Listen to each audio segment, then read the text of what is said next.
Huh? We should have her be part of the show. Yeah. Are we on? We're in. Hey guys, we're getting ready to start. Good morning and welcome back to the Smokehouse, presented by Legacy Smokehouse. I'm your host, Chad Smock, here with Michael Morris. Morning, buddy. How are you? Good morning. I'm doing well.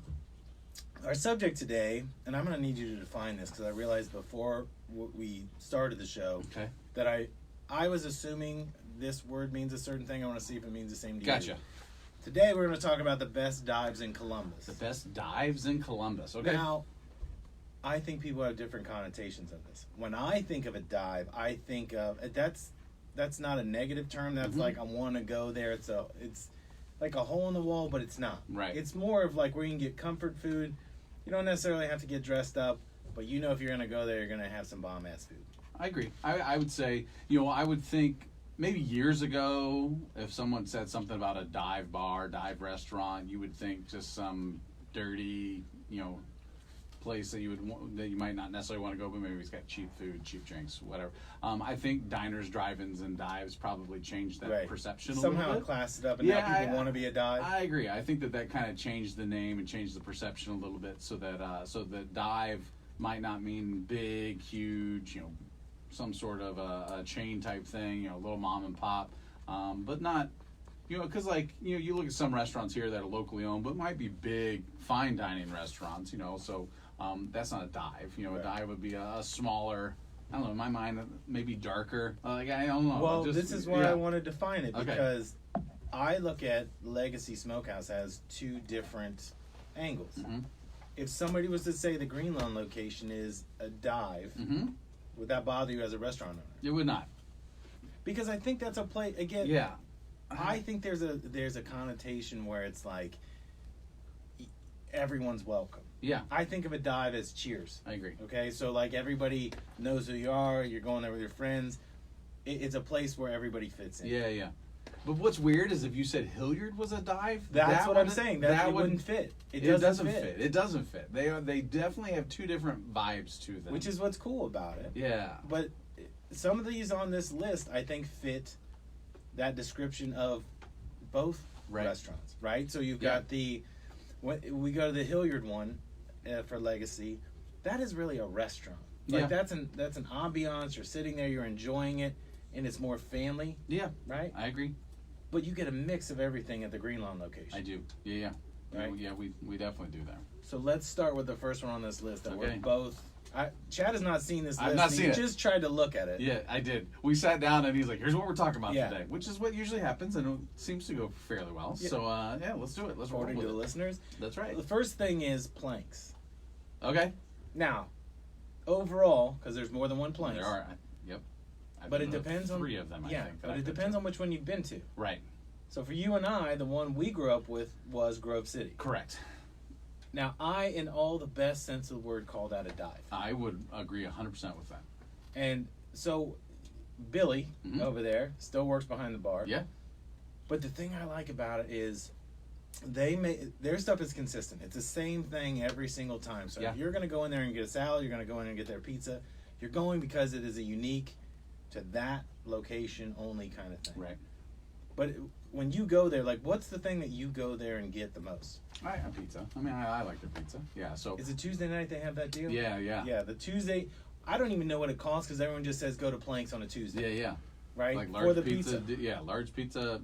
I don't either. I can't remember what it was, $5 or $10, but it's like the deal of the century. Yeah, it's a deal. But people will go there because that's kind of like their routine, and that place is always busy, right? And what is cool about that is downtown Grove City, where this one's located, kind of built up a little city around it. Right, and it's still this old house. Yeah, I mean, it's...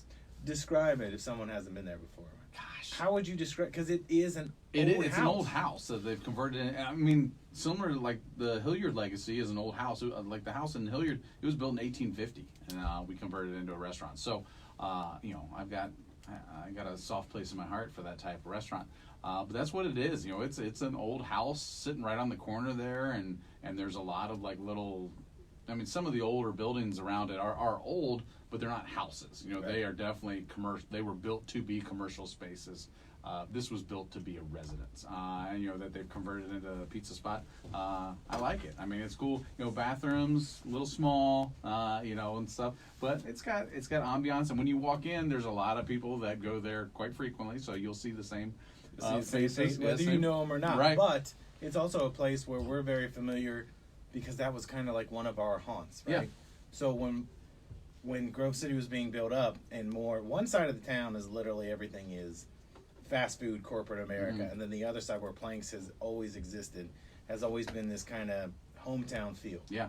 So if you were a ball player in that town, you didn't go right after because your coach might be there. Yeah. You don't want to get yelled at in two different places. Yeah. But your family still went there, was a place to hang out.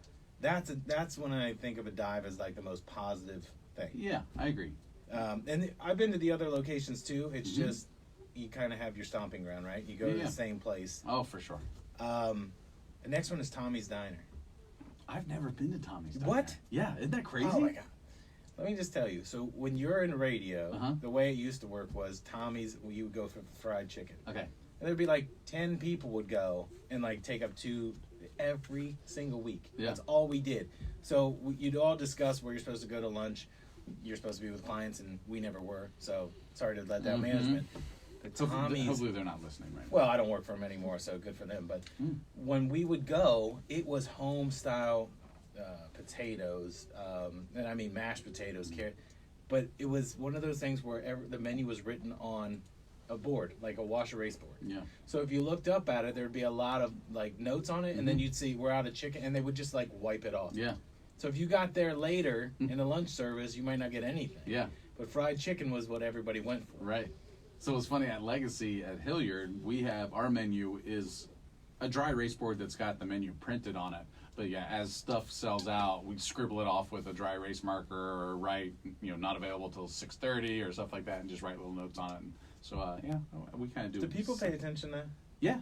Because I find, and I told you my experience with Hot Chicken Takeover when we went in. I went in around say 7 o'clock.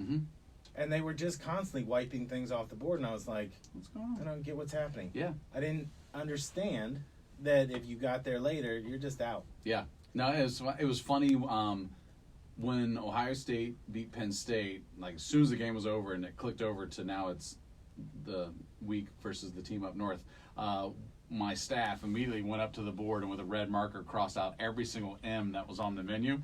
And it was so funny because people walk in, they're like, what's going on? Like they thought we were sold out of everything, but it's just the M's that were crossed out. But they're used to looking at the board and seeing if things are crossed out so they know what they can and can't get. But they just saw these M's, and then somebody would be like, oh, I know what it is. Like, well done. So, but yeah, we write on the board quite often about stuff that we got or when it'll be available if it's on the smoker and just hasn't come off yet. I just always thought that was such a cool concept because I think Tommy was doing it more for himself.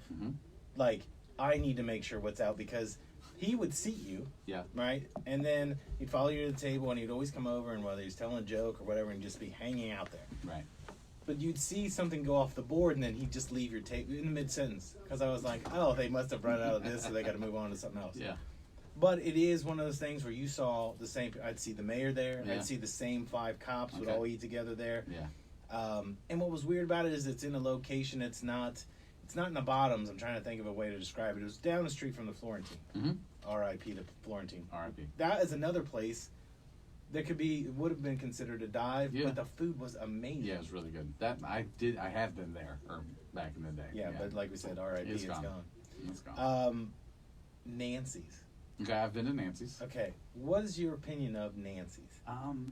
It's a cool spot. My daughter Marissa used to love going there, and she actually created like a food challenge there. Like she was just goofing around with the chef, or I'm not sure if you call it chef, line cook or whatever. I think you're stretching. Yeah, I'm not sure what you would call. But she was goofing around saying you should do a food challenge, and they created some sort of a peanut butter double-decker banana chocolate chip pancake tower or something. Super friendly staff. And it's a very small place. It is a small place. So you're on top of the next person that's eating as well. and they want to turn those tables over because I can't remember. It's something like 12 tables maybe total. Yeah, it's not big. But it's not a wide restaurant. I'm trying to explain for people that haven't been there. It's more of like it's almost like a hallway, an extended hallway. Yeah, yeah. And it's long ways. But as soon as you're done eating, there's no kind of just sitting there and hanging out. It's like, get out. They literally come and grab your stuff and say there's people waiting. Mm-hmm. So you have to be ready for that if you're going to go. But yeah, Jim is saying that people would be standing in line and they're just waiting for that table. You're just hovering around your table, yeah, it's making it super awkward. Yeah, yeah. But the food is really good, and again, it's that home style, large portion type thing. Yeah. And no take home bag. You either eat it or throw it out. Here's one that I think is kind of odd. I want to get your actual take on this. Spaghetti Warehouse. You know why this is weird for us? Yeah. Because we're in our 40s. Right. Where did we? I wouldn't go to a dive for homecoming. But that's okay. That's exactly what I was going to say.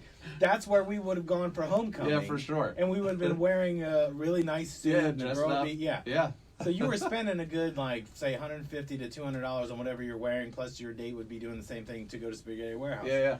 So technically, it's not a dive, except for during the day when they have their lunch specials. I think it's $5.99 unlimited spaghetti. Okay. And I know my parents go there for that deal. I know kids want to go there because we've talked about the cable car that's in the middle. Yeah. But do you consider that a dive? I didn't make this list on my own. I was looking through food blogs and food reviews. Okay. And this was actually listed there. That's why I'm asking your opinion. Yeah, I just wouldn't, because I think size matters, and it's like in terms of like for dive, it is literally big. a warehouse. Yeah, like a dive, I just feel is a smaller, more intimate type thing, and it's in the name, Spaghetti Warehouse. So it's big, and so I don't know if I would consider that a dive. I never would. I think what makes it a dive is the lunch. I think the way that this was classified is the lunch hour. Okay. Because you will have some business meetings there, but if you're going to have a business meeting, you're going to go to like a Buca de Beppo or something like that, right? Because this isn't like Lady and the Tramp, I'm going to roll with my nose this meatball to you. But it is a place where during the day, I think that lunch crowd is not what it used to be when downtown traffic used to be a little different. They're building up the downtown, but now there's all these kind of offshoots of little cafes and all that. I don't know that people are drifting down to Spaghetti Warehouse like they used to. Yeah, I don't think they are. There's a lot of. There's not a lot of business down there anymore. Yeah, and there's a lot of options to eat downtown. You can buy a motorcycle at 80 Faro, cheap plug for them, and there's not a lot around them. Yeah. There used to be car dealerships, the hospital's there, but again, people are making other choices because they can go in different directions. Right. Sue's Coney's used to be it. Did you ever go to that? Sue's? Yeah. Sue's Coney's used to be right across the street. There's the other Coney place there, and there's Phillips. Phillips. Yep. Yeah. Yeah. Well, it's Phillips, but it used to be called Sue's, real small, Phillips Coney. Oh, there we go. Kind of like Ruth's Chris Steakhouse. Yes. But Sue actually used to own it, and but they used to get a lot of offshoot traffic if you couldn't get into Spaghetti Warehouse. Okay. But it was amazing. Yeah, yeah. I don't they have even a know food truck now. Do they really? Mm-hmm. Everybody's got the food trucks. Yeah. So when we had our parking lot over there off Thurman and at the Long John Silver's when we first started, we were only open on Thursday, Friday, Saturday. Actually, just Friday, Saturday is how we first started. Friday, Saturday, Sunday. That's it. Friday, Saturday, Sunday. But we rented that parking lot, so we had it the whole week that we could go. So we knew the guys from Phillips when they first got their truck, when they had to shut down because of all the renovation going on in Franklinton. So we were like, hey, look, we've got this spot. If you just want to come over here and pull your truck up on days, when we're not there, we don't care. So they actually took over the parking lot and did some stuff. So it was nice because there'd be a day that so I'd be smoking on Thursday to open Friday, and the Coney truck would be there while I was smoking all during the day. So I can just go over and get some Conies while I was getting our meat ready. So it's a great truck though. I like Phillips. I used to love going there. I just never, ended up going. You kind of fall out of a pattern. And you really have to be going down in that Franklinton area to go there. Oh yeah. Or you have to have some kind of business downtown. If you don't, you're just making that trip, from Grove City, let's say a 15-minute trip. Right. And all that traffic and all that. But that's one of the things we talked about with construction. Mm-hmm. You can't avoid what the city's doing, changing the roads or where they can go. And that can kill off a restaurant. Yeah, for sure. Like I know we're off Parsons, like on the Near East Side. There was like a bunch of restaurants there that they shut down that street. and that really adversely affected all of them because you couldn't drive down that street. There was no parking. Like, so I mean, yeah, if you can't have customers for a month, that's tough to. I just wonder if some of them actually made it, because there's a lot of new restaurants going in down by that hospital curve. Yeah. But they're going into places that were restaurants already, meaning somebody existed at some point. Yeah, yeah. And that traffic change, as you know, could be 3 months, it could be 9 months, it could be a year. Yeah. If you can't get off that exit, especially the Green Lawn, even if you want to go there, it's a pain. It's a challenge. Yeah, big time. The next one is the DK Diner. Yeah. Yeah? The Donut Kitchen. Yeah. Yeah. What have you gotten there in the past that you really like? Oh, gosh. Their donuts are fantastic. I mean, I really like their donuts. I'm trying to think what else it is that I've gotten there. Because I've been there multiple times. And I always get something different. Oh, I know what it was. Shashuka is what it's called. What does that mean? It's a stew with tomatoes, but they like crack an egg in it, and it like cooks the egg like in this like tomato stew type thing. I don't know shashuka. I don't know if that's an Indian dish. Maybe it sounds kind of like it. We should definitely eat that. And not do any more research about it. It's fantastic. Yeah, and I believe that's where I got it, because it's not something that you can get commonly at different places. I've never even heard that name Shashuka before. So my son is an amazing chef, cook, baker, all kinds of stuff, and he's always experimenting doing things, and he makes shashuka at home, and I just love it when he does. So there's been times that I'm just like, hey man, let's like smoke some tomatoes and do it, just to put a different little spin on it, and make some of these things. So but yeah, shashuka, it's look it up. You gotta check it out. It's good stuff. See, I'm glad that you didn't say, oh yeah, it's really good. I mean, you actually brought something to the table on that. That's really good. Yeah. You know what Jim told me before we started the show was, Jim, what was the name of that? Is it Honey Dip Donut? What's the place? Honey Dip Diner. Honey Dip Diner. I haven't heard of that one. It's right here off Kenny Road. I always thought it was just a donut place. Yes, I mean, it's not. They actually, that would be a dive, a place that probably started as a donut shop. Yeah. But they actually have food there. Yeah. But here's the problem. If you don't know what they have, what's the chances of going? If it's the middle of the day, I'm probably not getting a glazed donut. Yeah. Well, I'm lying. I Yeah, probably would. Fun. But I wouldn't know what else they have there. So I'd probably pass that thing 5 times a week for the last, 20 years. Yeah. Never even thought to go in. Huh. So that's a challenge. I've heard of it. Honey Dip Diner. Honey Dip Diner. I thought it was Honey Dip Donuts, but Jim says that's different. Now It it's a was. diner. Okay, they've expanded Yes. their repertoire. Couple So years DK ago. Diner though, I like it. Here's one I'm not sure of you. All How right. much do you go? Well, you're in the German Village area, so maybe you know this. It's called the Brown Bag Deli. I've been there. What is that place not outstanding or what? Yeah, it's great. But here's the thing. Yeah. I don't know if you can call it a dive because of how nice it is. Yeah, I agree. It's a little it's an upscale. It is upscale. Deli. I mean, it's not like fancy. Like, you have to dress up to go there, but it's just No, but it's off the park. right. Right? So off the park, those houses over there are not cheap. So if you're renting, buying, living in that space, it's an upscale. What I want to say, I don't want to say yuppie. What's the current term for like upscale, upper crusty kind of person? They're not millennials, because millennials don't really have any money. Yeah. It's that group that we would call like a yuppie. Yeah, You're I don't going know. and I getting don't know what the fancy current- bagels that are toasted with avocado. Like, it's an amazing place. Yeah, But very when I good. heard the Brown Bag Deli, I was expecting it would be like there'd be a lot of dumpsters. Mm-hmm. You know what I mean? Yeah, It's yeah. not. It's very. Yeah, it's a nice spot. Yeah. What have you had there before? I've only had kind of what I would call like the brunch. Yeah, I type can't menu. remember. It's been quite a while since I've gotten it there. We would go over for lunch when I used to work off Parsons like many years ago. So I don't remember what I got. I remember I liked it. I know my wife enjoys Brown Bag Deli. She goes more frequently than I do. So I can't remember what I got there. Maybe Reuben? Maybe? Yeah, I always find their sandwiches were excellent. Yeah. But when I was going there, it would typically be. I think they opened at 11. Mm-hmm. As far as I remember, because I was having meetings there, just because I worked in an office right off that park, so I could walk there. Yeah.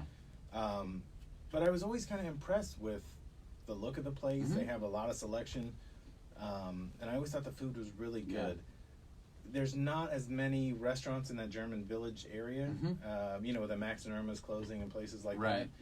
that, which is a shame, because that was a place that I think it became more about corporate than Yeah. a dive, but it started as a dive. No, yeah. That was a very Cheers feel. I agree.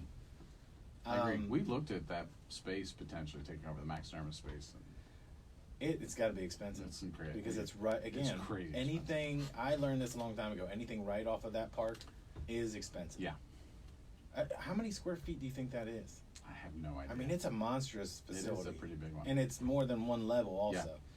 But it's got that full bar as you first walk in. That is... It's glass on the corner there. Yeah. All around. Yeah. That is old school Columbus. Yeah. Yeah. And I think we're missing some of those things because we're getting so many, what I always call the big box store. Mm-hmm. You know, we're getting, and there's nothing wrong with that. I'm not picking on anybody, but when you have an O'Charlie's and you have a Max and Irma's, O'Charlie's can spend more money to promote themselves, coupon more, whereas a locally owned place, it's a tougher fight. Yeah. But that's why we always talk about these smaller guys, because it's really cool. Oh, yeah. We didn't even talk about the fact that we went to Walters. Oh, we didn't. Yeah, and by the way, he commented on the video. Yeah, I saw that. He reached out to me. Are we saying it wrong? Are we you're saying Walter and I'm saying Walter? It's with a V. Why is he saying Walter? Well, he's writing it. Which is the right way to say it? I always thought it was Walter with a V. Well, we're just gonna say Walter because it sounds funny. Okay. But we went and ate there. Yeah. That food was amazing. Yeah, I told you, I love it. It's so good. But here's what's cool. When I looked at the menu, I was like, man, how good could this be? It was outstanding. Yeah. There was nothing left on either one of our No, plates. no, not at all. Talk about the thing that you got that came out in that skillet that was huge. Yeah, yeah. So I got, what's it called? The Hangover Skillet, I think is what it's called. So the brunch there is awesome. It's amazing. So they have that on the weekends with a more diverse brunch menu, but you can get some of the items on special. And so the Hangover Skillet, it literally comes out in a huge cast iron, 10, 12-inch cast iron skillet. Potatoes, bratwurst, eggs, bacon, sausage, a little bit of cheese, and then they crack a couple over easy eggs on top of it, and then he's got this homemade mustard sauce that he drizzles on it. Like my mouth's watering right now. Right. Just thinking about. Like, I love it. It is such a good, eat it, enjoy it, go home, take a nap type thing. But that's also another one of those places where there's not a lot of seating, so if you're going to go, you might have to expect to wait. Yeah. There is a back room that you didn't see, like on the other side of the stairs. So we were in the front room. Oh, okay. Then if you walk through, there's an archway, and then there is more seating back there. But in the it's back. another house. Yeah, I agree. It's a house restaurant, which makes it cool. I know, it's so cool. I love it. I mean, he's got a real nice patio there, and he's a super friendly guy. Like, if you're there when he's there, makes you feel like, family, like you're home. And also the skill, like, we didn't look at the kitchen, but the kitchen's small, and just the way they can manipulate moving things and cooking on these cast iron pans and stuff in such a small space and put out the quality of food they do. It's a great spot. So if you follow him on Instagram, which I do, and on Facebook, you can see it, and you can see him doing the most basic things. That's what I forget how this all worked out. How I think it was us doing this show. And I got a friend request, and I didn't know his name. I was like, who is this? But I'm watching him prepare food, and he's telling you what he's doing. They're just short videos. Yeah. But to be able to be in the kitchen, it's kind of like pulling the curtain at Oz. You get to see how somebody's making it. Yeah. And I love the fact that he does that. That's more inviting. But again, what I always think is funny is he doesn't bring up, he's never saying, hey, come to the restaurant. He's just showing you what he's doing. Yeah, yeah. We have one late breaking news. Jim, go ahead. The Chefinette, Tremont. Yeah. Tremont Center. Forgot I've been about eating there. I grew up in Upper Arlington. I went to that library when I was a little kid back in the 60s. Tremont Chefinette. There's a dive. That is, They have something called the Hangover Plate. Delicious. Okay, I've been there. It's funny that Jim says Great that because milkshakes. I've been there probably hundreds of times, and it's one of those things that you forget about because it's a dive. Yeah. You know what I mean? But when you're hungry and you're in that neighborhood, you never forget that. Yeah. Before we get out of here, tell people, because Super Bowl is coming up. It is. We actually can say Super Bowl on the radio. We can't say it on a commercial. But we've got NFL playoffs. We've got a national title game. We have a lot going on. Yeah. If people want their orders for tailgating things for their house, tell them how to get a hold of All right, so go ahead and, the source for most of our information is our website, so hit up www.legacysmokehouse.com. You can see our menus for our both locations, our catering menu. Our winter hours are adjusting a little bit. So Green Lawn, as of this recording or this show, we're only open on Thursdays, Fridays, and Saturdays. So you got a smaller time frame to get in there and get some barbecue at Green Lawn. Hilliard's got the same hours though. We just close a little bit earlier on Fridays and Saturdays. And I will say this, I love your website, been on it, very easy to navigate. Awesome. I appreciate that. Yeah, Jim went to go wish you happy birthday and left with ribs, so I don't know if he really cared about you as much as you think. Got them ribs. Brisket. I get brisket. Yeah. So, but if you go on there now, if there is any parties that you have coming up, you can either go to the website. There's a catering tab. There's an inquiry form. You can fill that out, and it goes directly to me. Or you can call 614-721-5815. So you can give me a call also, and that'll come to me, and then I can work out any menu that you might want to get for any of your tailgating / party / corporate hangout needs that you want. / you just want it. Whatever. That's right. Same with food truck, right? Yep. Yeah. Food truck is still operational. It's still out there. It is, yeah. So if you want to know where the truck is on any given day, you can go to our website. There is a tab for the food truck, and then there's a link that just kind of gives you the whole calendar for that given week, actually for the whole month, so you can see where it is any day. Shout out to Richard for driving that. That's right, Rich, out there making money, selling meat. Well, that's it, buddy. Send us right. home for the day. All right. Well, thanks everybody for listening to us once again on this beautiful Sunday morning. This has been Legacy Smokehouse, presented by Legacy Smokehouse. I'm your host, Chad, and I'll see y'all next week.